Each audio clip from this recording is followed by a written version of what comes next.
नमस्कार सकल के उत्पल शेडुआर चैनले स्वागत। আমি उत्पल তোমাদের সাথে আজকের ভিডিওতে আমরা আলোচনা করব ক্লাস 7 এর লেসন 1 জওহরলাল নেহরুর লেখা দ্য বুক অব নেচার গদ্যাংশের দ্বিতীয় ইউনিট নিয়ে। আজকে আমরা দ্বিতীয় ইউনিটটির প্রতিটি লাইনের বাংলা অনুবাদ ও ব্যাখ্যা করব, তাই তোমরা ভিডিওটা স্কিপ না করে অবশ্যই প্রথম থেকে শেষ পর্যন্ত দেখবে। আর যারা আমার চ্যানেলে আজ প্রথম দেখছো বা চ্যানেলটি এখনো সাবস্ক্রাইব করোনি তারা অবশ্যই চ্যানেলটি সাবস্ক্রাইব করে পাশে থাকা বেল বাটনটা প্রেস করবে, যাতে পরের ভিডিওগুলো আপলোড করার সাথে সাথে তোমার কাছে নোটিফিকেশন পৌঁছে যায়। আর পরের ভিডিওতে আমরা দ্বিতীয় ইউনিটের শেষে যে অ্যাক্টিভিটিগুলো আছে তার উত্তর নিয়ে ডিটেলস আলোচনা করব, তাই তোমরা অবশ্যই চ্যানেলটা ফলো করবে। আর আগের ভিডিওতে আমি ইউনিট 1 এর প্রতিটি লাইনের বাংলা অনুবাদ ও ব্যাখ্যা করেছি এবং ইউনিট 1 এর শেষে অ্যাক্টিভিটি 1, 2, 3, 4 এই চারটে অ্যাক্টিভিটির প্রতিটি প্রশ্নের উত্তর নিয়ে ডিটেলস আলোচনা করেছি। যারা ভিডিওটা দেখোনি তাদের জন্য আমি ডেসক্রিপশন বক্সে প্রথম পার্টের ভিডিওটার লিঙ্ক দিয়ে দিচ্ছি, তোমরা অবশ্যই তোমাদের সময় মতো দেখে নিও। চলো শুরু করা যাক আজকের বিষয়। You read history in books, তুমি ইতিহাস পড়ো বইয়েতে।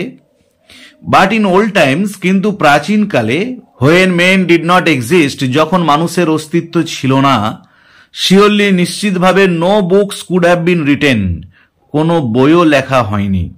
ঠিকই, যেহেতু মানুষ ছিল না তাহলে বইটা লিখবে কে? সেই জন্য লেখক বলছেন how then can we find out, তাহলে কিভাবে আমরা জানবো, কিভাবে আমরা খুঁজে বার করব হোয়াট হ্যাপেন্ড দেন, তখন কি ঘটেছিল। যে তাহলে যে সময় মানুষের অস্তিত্ব ছিল না পৃথিবীতে, সে সময় পৃথিবীতে কি ঘটেছিল সেটা আমরা জানবো কিভাবে। We cannot merely sit down, আমরা কেবলমাত্র বসে থাকতে পারি না, অ্যান্ড ইমাজিন এভরিথিং, সব কিছুকে কল্পনা করতে পারি না। This would be very interesting, এটা খুবই আকর্ষণীয় হবে। ফর কারণ we could imagine anything we wanted to, আমরা পারি কল্পনা করতে যেটাই আমরা চাই। And would thus make up, এভাবেই গড়ে ওঠে the most beautiful fairy tales, সব থেকে সুন্দর সুন্দর রূপকথার গল্পগুলো। আমরা জানি রূপকথার গল্পগুলো কাল্পনিক, তাই বলছি আমরা কল্পনা করে কি করে তুলতে পারি না, রূপকথার কাহিনী, রূপকথার গল্প। But this need not be true, কিন্তু এগুলো সত্য হবার দরকার নেই, কারণ গল্প সেটা সত্য না হলেও চলবে। As it would not be based on, যেহেতু এগুলো গড়ে ওঠে না, এনি ফ্যাক্টস, কোনো ঘটনাকে কেন্দ্র করে, দ্যাট উই হ্যাড সিন, যেটা আমরা দেখেছি। বাট অলদো, কিন্তু যদিও, we have no books written in those far off days, আমাদের কোনো লিখিত বই নেই ওই তখনকার দিনের, মানে ওই প্রাচীন কালের কোনো লিখিত বই আমাদের নেই। ফরচুনেটলি, সৌভাগ্যবশত, উই হ্যাভ সাম থিংস, আমাদের রয়েছে কিছু জিনিস, which tell us a great deal, যেটা আমাদের বলে দেয় প্রচুর পরিমাণে। কতটা পরিমাণ বলে দেখো, as well almost as a book would, ঠিক ততটাই যতটা একটা বই বলতে পারে। তাহলে যদিও আমাদের সেই পুরানো দিনের কোনো লিখিত বই নেই, কিন্তু কিছু কিছু জিনিস আছে, যে সামথিংস, কিছু জিনিস আছে যেগুলো আমাদেরকে একটা বই যতটা বলতে পারে ততটাই বলে দেয়। সেগুলো কি পরীক্ষায় পড়ে? উই হ্যাভ রকস, আমাদের রয়েছে পাথর, অ্যান্ড মাউন্টেন্স, পর্বতমালা, অ্যান্ড সেজ, সমুদ্র, অ্যান্ড স্টার্স, নক্ষত্র, অ্যান্ড রিভার্স, নদী, অ্যান্ড ডেজার্টস, মরুভূমি, and fossils of old animals, এবং প্রাচীন প্রাণীর জীবাশ্ম। ফসিলস মানে আমরা জানি জীবাশ্ম, যে প্রাচীন প্রাণীদের জীবাশ্ম আছে। এই জিনিসগুলো কি কি না, পাথর, পর্বতমালা, সমুদ্র, নক্ষত্র, নদী, মরুভূমি, প্রাচীন প্রাণীর জীবাশ্ম, এগুলো আমাদেরকে প্রাচীন দিনের ইতিহাসের কথা জানিয়ে দেয়। These and other like things, এইগুলি এবং এই রকম আরো অন্যান্য জিনিসগুলি, মানে এই রকমের অন্য জিনিসগুলি, আর our books for the earth early story, হয় আমাদের পৃথিবীর প্রথমের দিকের কাহিনীর বই। মানে এই জিনিসগুলো বা এই রকম আরো যেসব জিনিসগুলো আছে সেইগুলো আমাদেরকে পৃথিবীর প্রথম কাহিনীগুলো বলে দেয়। মানে যখন পৃথিবীতে মানুষ বসবাস করতো না, যখন পৃথিবীতে মানুষের অস্তিত্ব ছিল না, তখন পৃথিবী কেমন ছিল সেসব কথা বলে দেয় এই প্রাকৃতিক জিনিসগুলো। And the real way to understand this story, আর এই সব গল্পগুলোকে জানার প্রকৃত পথটা, is not merely to read about in it other people's books, এটা কেবলমাত্র অন্যের লেখা বইয়ে পড়লে হবে না, but to go to the great book of nature itself, আমাদেরকে যেতে হবে প্রকৃতির বিশাল পাঠ্য বইয়ে। মানে আমাদেরকে প্রকৃতির যে একটা বিশাল পাঠ্য বই আছে, সেই পাঠ্য বইতে আমাদেরকে নিজেদিকে খুঁজে নিতে হবে, অন্যের লেখা বই পড়লে সেটা সম্ভবপর হবে না। ইউ উইল, তুমিও, আই হোপ, আমার আশা, শুন শীঘ্রই। দেখো অ্যাকচুয়ালি বাক্যটাকে যদি এইভাবে সাজাও তাহলে মানেটা আরো ক্লিয়ার হবে। আই হোপ, আমার আশা, ইউ উইল সুন বিগিন, তুমিও শীঘ্রই শুরু করবে, টু লার্ন, শিখতে। কি শিখতে শুরু করবে? How to read this story, কিভাবে এই গল্পটা পড়তে হয়, from the rocks and mountains, এই পাথর এবং পর্বতমালা থেকে। ইমাজিন, কল্পনা করে দেখো, হাউ ফ্যাসিনেটিং ইট ইজ, এটা কি চমৎকার। দেখো দ্বিতীয় বেলাটা দেখো, এভরি লিটিল স্টোন, প্রত্যেকটা ছোট পাথর, that you see lying in the road, যেটাকে তুমি দেখতে পাও পড়ে রয়েছে রাস্তাতে, or on the mountain side, অথবা কোনো পাহাড়ের ধারে, may be a little page, সেটা হতে পারে একটা ছোট্ট পাতা, ইন নেচার্স বুক, প্রকৃতির ওই বইয়ের, যে প্রকৃতির যে বইটাতে আমাদেরকে লেখক পড়তে বলছেন, সেই বইয়ের পাতা কোনটা হতে পারে, যে প্রত্যেকটা ছোট নুড়ি বা ছোট পাথর যেটা পাহাড়ের ধারে বা রাস্তার ধারে পড়ে রয়েছে। And may be able to tell you, আর এটা তোমাকে বলতে সক্ষম হতে পারে, সামথিং, কিছু না কিছু, if you only knew how to read it, যদি কেবলমাত্র তুমি জানো কিভাবে এই বইটাকে পড়তে হয়। এখানে বইটা বলতে যে প্রকৃতির বইটা, ওই যে পাথরটাকে বা ওই নুড়িটাকে কিভাবে আমাদেরকে রিড করতে হবে, পড়তে হবে, সেটা যদি আমরা জানি, লেখক বলতে চাইছেন, তাহলে আমরা ওই একটা ছোট পাথর থেকে অনেক কিছু জানতে পারবো। To be able to read any language, কোনো ভাষা পড়তে গেলে, হিন্দি আর উর্দু আর ইংলিশ, সেটা হিন্দি হোক, উর্দু হোক বা ইংরাজি হোক, you have to learn its alphabet, তোমাকে শিখতে হবে কি, তার বর্ণমালা। আমরা জানি আমরা বাংলা কিভাবে পড়তে পারি, কারণ আমরা বাংলা বর্ণমালা অ আ ক খ গুলো জানি। একইভাবে আমরা ইংরেজি পড়তে পারি, কারণ আমরা ইংরেজি যে অ্যালফাবেট এবিসিডি গুলো জানি। সেই জন্যই লেখক বলছেন যে কোনো ভাষা শিখতে গেলে, সেটা হিন্দি হোক বা উর্দু হোক বা ইংলিশ হোক, আমাদেরকে জানতে হবে তার বর্ণমালাটা। সো অলসো, একইভাবে, ইউ মাস্ট লার্ন, তুমি অবশ্যই শিখবে, কি শিখবে, দ্য অ্যালফাবেট অফ নেচার, প্রকৃতির বর্ণমালাটা, before you can read her story, তার বইটা পড়ার আগে। কিসের বই, দেখো, in her books of stone and rock, এই নুড়ি পাথরকে নিয়ে তার যে লেখা বইটা আছে, সেই বইটা পড়ার আগে আমাদেরকে প্রকৃতির বর্ণমালাটা জানতে হবে। ইভেন নাও, এমনকি এখন, পারহ্যাপস, সম্ভবত, ইউ নো এ লিটিল, তুমি খুব সামান্যই জানো, হাউ টু রিড দিস, কিভাবে এটা পড়তে হয়, যে প্রকৃতির বর্ণমালা কিভাবে পড়তে হয় বা প্রকৃতির বই কিভাবে পড়তে হয়, সেটা সম্ভবত তুমি খুব কমই জানো। এবার লেখক উদাহরণ দিয়ে দেখিয়ে দিয়েছেন কিভাবে প্রকৃতির এক একটা ছোট জিনিস আমাদেরকে কত কিছু বলে দিতে পারে।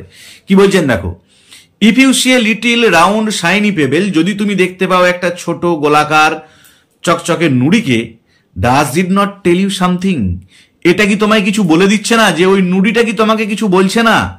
How did it gate round, এটা কিভাবে গোল হলো, অ্যান্ড স্মুথ, মসৃণ হলো, অ্যান্ড শাইনি, চকচকে হলো, without any corners or rough edges, যার মধ্যে কোনো কোন, খাঁজ বা কিনারা নেই।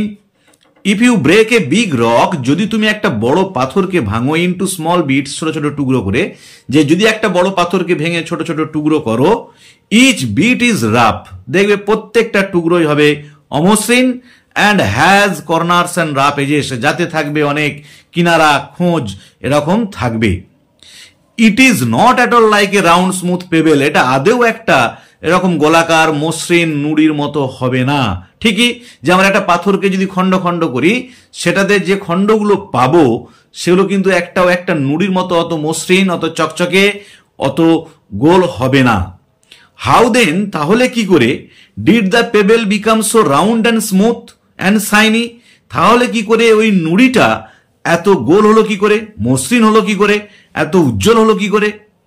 ইট টেল ইউ ইট স্টোরি, এটা তোমাকে বলে দেবে এর কাহিনী, এর গল্প। If you have good eyes to see, যদি তোমার থাকে দেখার মতো ভালো চোখ, and ears to hear it, এবং শোনার মতো কান। তাহলে লেখক বলতে চাইছেন ওই নুড়িটা, যে নুড়িটাকে আমরা বালির মধ্যে রাস্তার ধারে দেখতে পাই, সেই নুড়িটা কি করে গোল হলো, সেটা আমাদেরকে বলে দেবে যদি আমাদের দেখার মতো চোখ থাকে বা শোনার মতো কান থাকে। দেখো, এবারে লেখক কিন্তু ব্যাখ্যা করছেন, ইট টেলস ইউ দ্যাট, এটা তোমায় বলবে যে, ওয়ান্স আপন এ টাইম, এক সময়, ইট মে বি লং এগো, হয়তো বা বহুদিন আগে, it was a bit of rock, এটাও ছিল একটা পাথরের টুকরো, just like the bit you may break, ঠিক সেই টুকরোটার মতো যেটাকে তুমি হয়তো ভেঙে থাকবে, ফ্রম এ বিগ রক, একটা বড় পাথর থেকে, আর স্টোন অথবা শৈলখণ্ড থেকে, with plenty of edges and corners, যাতে থাকবে অনেক খাঁজ কিনারা থাকবে।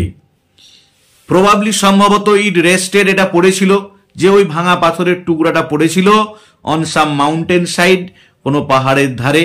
দেন কেম দ্য রেন, তারপর বৃষ্টি এলো, অ্যান্ড ওয়াশড ইট ডাউন, এটাকে ধুয়ে নিয়ে গেল, টু দ্য লিটিল ভ্যালি, ছোট্ট উপত্যকায়, where it found a mountain stream, যেখানে এটা দেখতে পেল বা এটা সাক্ষাৎ ঘটলো একটা পাহাড়ি জলের ধারার সাথে বা পাহাড়ি ছোট নদীর সাথে, which pushed it on and on, যেটা একে ঠেলে নিয়ে চললো সামনের দিকে। একে বলতে কোনটাকে, না ওই নুড়ি খণ্ডটাকে, টিল যতক্ষণ না ইট রিচড এ লিটল রিভার, এটা গিয়ে পৌঁছায় একটা ছোট নদীতে।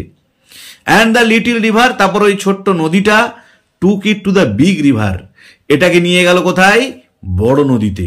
অ্যান্ড অল দ্য হোয়াইল, এই সমগ্র পথটা মানে ওই পাহাড়ি ঝর্ণা থেকে ছোট নদী থেকে বড় নদী, পুরো রাস্তাটাই ইট রোল্ড, এটা গোড়াচ্ছিল। এটা বলতে কোনটা, না ওই পাথরের টুকরোটা গোড়াচ্ছিল at the bottom of the river, একদম নদীর তলাতে ঘষে ঘষে নিয়ে যাচ্ছে পাথরের টুকরোটাকে। And its edges were worn away, তার ফলে এর যে কিনারাগুলো ছিল, খাঁজ কিনারাগুলো ছিল, সেগুলো সব ক্ষয়ে গেল। অ্যান্ড ইটস রাফ সারফেস, আর এর অমসৃণ যে উপরিভাগটা মেড স্মুথ অ্যান্ড শাইনি, হয়ে গেল মসৃণ এবং চকচকে। So it became the pebble that you see, সুতরাং এটা হয়ে উঠল ওই নুড়ি যেটাকে তুমি দেখতে পাচ্ছ। তাহলে যেহেতু ওটা পুরো ওই পাহাড়ের ধার থেকে পুরো বড় নদী পর্যন্ত জলের তলাতে একদম নিচেতে at the bottom of the river, নদীর নিচেতে ঘোষা খেয়ে খেয়ে এসছিল। আমরা জানি ঘর্ষণ হলে কি হয়, জিনিসের ক্ষয় হয়। যে ঘোষা খেয়ে খেয়ে খেয়ে খেয়ে কি হয়েছে, না ওর যে অমসৃণ উপরিভাগগুলো ছিল সেগুলো সব ক্ষয় হয়ে মসৃণ এবং চকচকে হয়ে গেছে।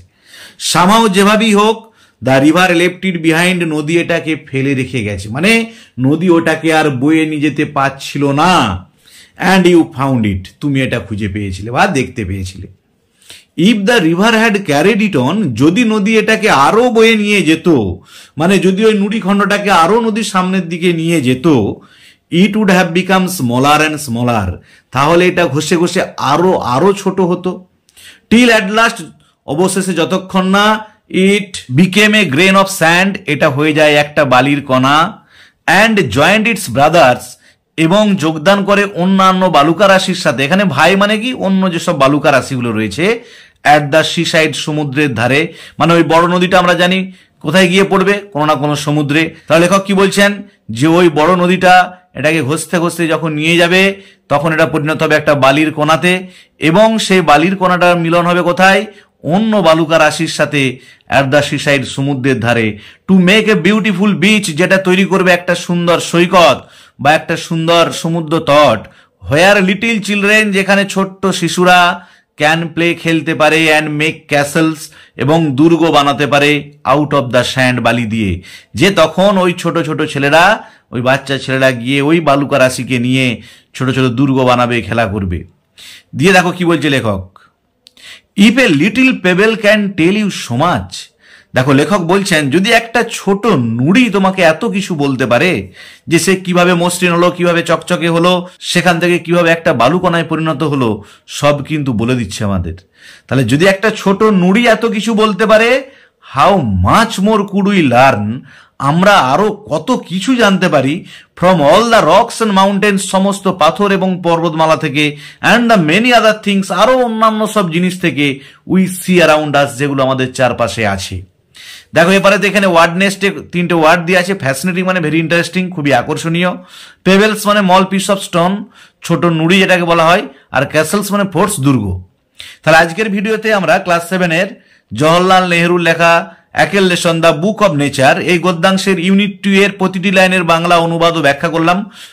পরের ভিডিওতে এই লেসনের শেষে যে অ্যাক্টিভিটিগুলো আছে, অর্থাৎ অ্যাক্টিভিটি 5 থেকে শেষ পর্যন্ত যে অ্যাক্টিভিটিগুলো আছে তার প্রতিটির উত্তর নিয়ে ডিটেলস আলোচনা করব, তাই তোমরা পরের ভিডিওটা অবশ্যই দেখবে। আর যারা আজ আমার চ্যানেলটা প্রথম দেখছো তারা অবশ্যই চ্যানেলটা সাবস্ক্রাইব করে পাশে থাকা বেল বাটনটা প্রেস করবে, যাতে পরের ভিডিওগুলো আপলোড করার সাথে সাথে তোমাদের কাছে নোটিফিকেশন পৌঁছে যায়। আর ইউনিট 1 এর ভিডিও আমি আপলোড করেছি অলরেডি, সেখানেতে ইউনিট 1 এর প্রতিটি লাইনের বাংলা অনুবাদ ও ব্যাখ্যা করা আছে, এবং ইউনিট 1 এর শেষে যে প্রশ্নগুলো আছে, অ্যাক্টিভিটিগুলো আছে, তার উত্তর নিয়ে ডিটেলস আলোচনা করা আছে। সেই ভিডিওর লিঙ্ক আমি ডিসক্রিপশন বক্সে দিয়ে দিয়েছি, তোমরা অবশ্যই দেখে নিও তোমাদের সময় মতো। ভালো থেকো, ধন্যবাদ, দেখা হবে পরের ভিডিওতে। আর আমি গ্রামারের উপর যে ভয়েস চেঞ্জ, নারেশন চেঞ্জ বা আর্টিকেলের ব্যবহার, প্রিপোজিশনের ব্যবহার, ডিগ্রি চেঞ্জ কিভাবে করতে হয় তা নিয়েও ভিডিও আপলোড করেছি, তার লিঙ্কও ডেসক্রিপশন বক্সে দিয়ে দিচ্ছি, তোমরা অবশ্যই তোমাদের সময় মতো দেখে নিও।